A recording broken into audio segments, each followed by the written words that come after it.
Congo Synthèse. La synthèse des infos de la RDC, l'Afrique et le reste du monde. Une seule adresse. www.congosynthèse. L'arrestation de militants africains pro-démocratie continue donc de susciter de nombreuses réactions au sein de la communauté internationale. La France a fait part de sa préoccupation après les arrestations à Kinshasa de plusieurs militants pro-démocratie sénégalais et burkinabés.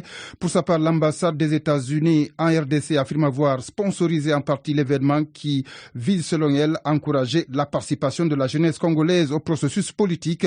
La Belgique se dit inquiète mardi du resserrement de la liberté d'expression en République démocratique du Congo, toujours en relation avec l'arrestation des activistes congolais, burkinabés et sénégalais à Kinshasa, la capitale. Une douzaine de militants congolais de lutte pour le changement, Lucha, sont toujours en détention à Goma, dans l'est du pays. Ils ont été arrêtés pour avoir protesté devant les locaux de l'Agence nationale de renseignement qui détient un de leurs à Kinshasa.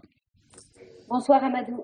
Bonsoir donc Maud. Y a-t-il eu une évolution dans ce dossier, Maud Julien? Alors les dernières informations, c'est que donc les 11 militants qui ont été arrêtés ce matin à Goma, alors qu'ils étaient sur le point de manifester devant l'Agence nationale des renseignements pour protester contre la détention d'une vingtaine de militants pro-démocratie arrêtés dimanche, ont eux aussi été arrêtés, portant le nombre de détenus à plus d'une trentaine. Plusieurs témoins ont raconté une interpellation violente par les agents de l'ANR ce matin, l'Agence nationale des renseignements. Une ressortissante belge qui était présente à la manifestation de Goma a été blessée, elle a été ensuite soignée à l'hôpital. Depuis, on a entendu des réactions de la Belgique et de la France. La Belgique se dit très inquiète de l'usage disproportionné de la force et la France appelle au respect de la liberté d'expression.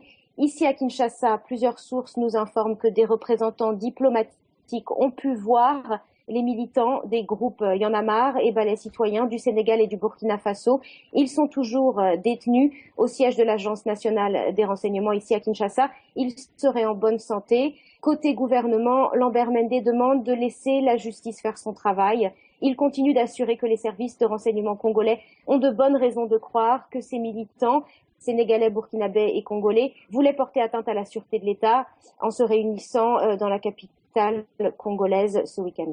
Et quelles sont les autres réactions, Maud Julien?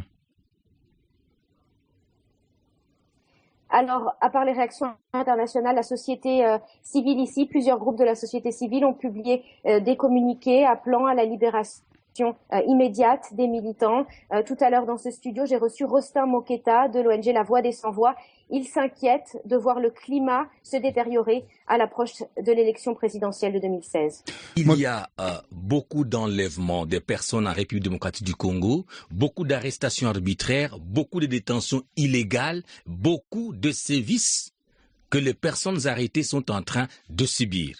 Tout cela n'est pas étranger au processus électoral.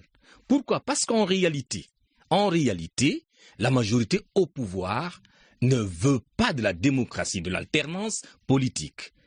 Ils tiennent à tout prix que le chef de l'État au pouvoir puisse y rester aussi longtemps que possible. La réunion des militants a été financée en partie par l'ambassade des États-Unis, qui a reconnu l'avoir financée sans prévenir les autorités congolaises. Est-ce qu'on ne peut pas comprendre que les autorités congolaises considèrent que c'était un meeting illégal avec en plus le soutien d'un pays étranger qui n'a pas pris la peine de prévenir la RDC? Écoutez, en matière de respect des droits humains, de la démocratie, il y a des principes qui sont universels. Et de par l'universalité de ces principes-là, tous les acteurs de la société civile, ici en RD Congo, en Afrique, à travers le monde, sont libres d'organiser leurs activités. Et ici, il faut mentionner une chose. C'était un atelier d'échange, d'information, d'expérience, auquel ont été invités même des officiels. Ça a été dit clairement. Pensez-vous que nos collègues du Sénégal, du Burkina Faso, soient venus ici en complicité avec des jeunes Congolais pour des activités subversives? Ils organisent un atelier et puis on invite les officiels? Ça n'a pas de sens. Voilà, c'est donc Maud Julien en direct de Kinshasa. On vous le disait à l'instant. Le président sénégalais Macky Sall annonce qu'il va s'entretenir avec son homologue congolais Joseph Kabila afin d'obtenir la libération des activistes sénégalais de Y'en a marre. Il ne m'appartient pas de juger si cette arrestation est normale ou pas. Ma position en tant que président de la République du Sénégal, c'est de faire en sorte que les ressortissants sénégalais membres de Y'en a marre puissent être libérés et rentrent au bercail, a affirmé Macky Sall lors d'une rencontre à Dakar avec l'association de la presse étrangère au Sénégal. Macky Sall. Oui, nous avons appris l'arrestation des membres de Y'en a marre.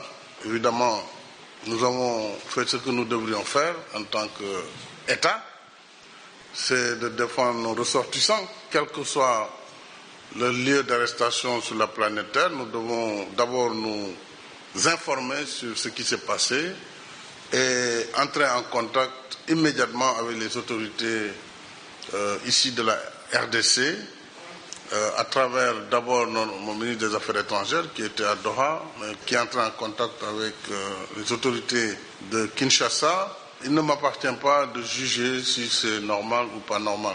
Ma position en tant que président de la République du Sénégal n'est pas de rentrer dans ce débat. Ma position, c'est de faire en sorte d'abord que les ressortissants sénégalais membres de Y'en a marre puissent être libérés et rentrer au bercail. Ils n'ont pas été maltraités, ça c'est ce qui nous a été rapporté par nos autorités consulaires et nous travaillons ardemment vraiment pour leur libération le plus rapidement possible. Le président sénégalais Macky Sall